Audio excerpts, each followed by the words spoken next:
Hi, my name is Jerry Leneve, and this is my process speech for COMM101, Summer Semester 09, IVYTECH.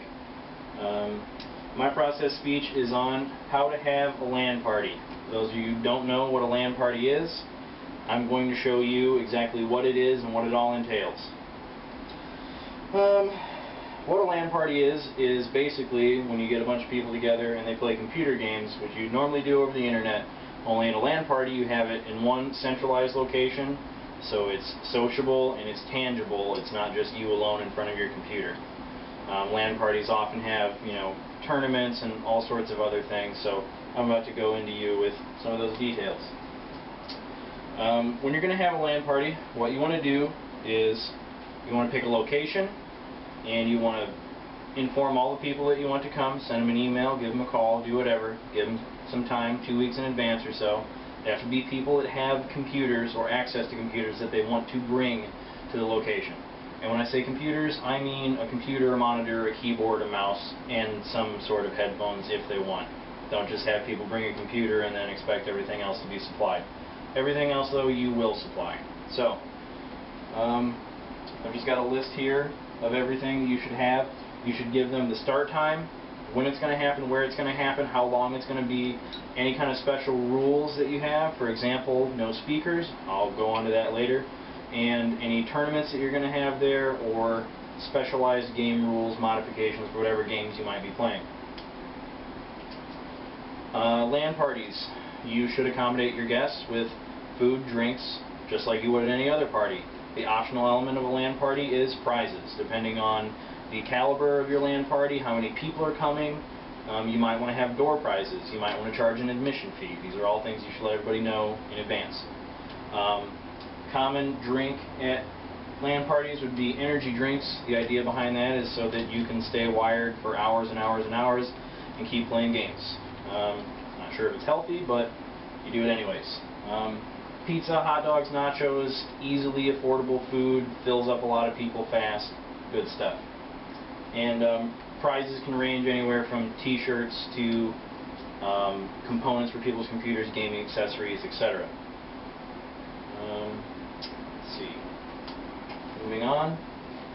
These are some suggestions I have for games at a LAN party. These are pretty much the staples, status quo games that everybody's playing in the past few years, especially up to now. You've got Battlefield 2, Counter-Strike, Team Fortress, Call of Duty 4, or any of the Call of Duties, StarCraft, Dawn of War, Left 4 Dead, Unreal Tournament. And another good thing to have at your LAN parties is have a backup copy of a disc, because there's always going to be people that come and say, oh, forgot my game, can't play, or whatever. So just to make sure that everybody has a good time, try and have supplies ready so that people can play if, in fact, they forget things. What you'll need for a LAN party, you're going to need tables and chairs. So probably folding tables are the best bet, because they fit places when they're not actually folded down. They don't take up a lot of space, they're cheap, and they're relatively big, so you get the most bang for your buck. Chairs doesn't really matter. You're going to need network cables, one network cable for each computer that's there, and you're going to need either a switch or router or both. Each computer will have to plug into a hole on the switch. So if you have 10 people, you'll at least need a 10-port switch, so on and so forth. Also power strips. Make sure people bring power strips. You can't provide all those. You can if you want, bring extension cords, but that's about that. When it comes to getting everyone ready for your LAN party, you want to set up people's monitors either in a back-to-back fashion so that this person can't see what that person's doing, so there's no prying eyes. You don't want people cheating while you're playing. Or you can set them all up in a line so that everyone who's on the same team is sitting right next to each other. It doesn't matter if they see their neighbor's monitor, because they're on the same team anyways. Another thing that you want to do is when you first get there, announce what's going on, tournament times, what's going to be going on in advance, so people can prepare. If they would like to play one game instead of another while the tournament's going on, they should be able to pick and choose. And last but not least, before you get going, you have to establish connectivity. So you get everyone plugged in, make sure you have at least 2 power ports per computer, one for the monitor, one for the computer.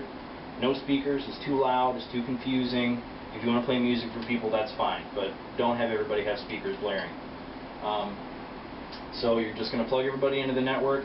And then if you don't know how to configure a network, you can go to ehow.com and look up configuring IP addresses. I'm not going to elaborate on that because it would be far too verbose for this presentation. So, and then after that gets done, you want to just go ahead and play games, swap files, do whatever you're going to do, and that's pretty self-explanatory. Make sure that you have an intermission during a LAN party because people have to go to the bathroom. You want them to get up, stretch, rest their eyes. If they're smokers, they can go have a cigarette. At least have one intermission or you'll have people getting restless. And after all the gaming's done, make sure you wrap up. You can pass out the prizes to the people who won things. Make sure you give out the tournament prizes and door prizes, which should be separate. Take pictures of the people who won. If they won an item, take a picture of them holding the item. And then later, you can upload those pictures to the internet and then send out an email address to everybody who came so they can get the pictures from the event, share it with their friends and family. And if you want, just recap the night, all the games you played, everything you did, and ask people to take a few minutes of their time to clean up their areas because gamers are usually messy people, and bid them farewell, try and invite them back, and that's about it. It's a whole lot of fun, and if you've got the time and the resources, I say you should do it.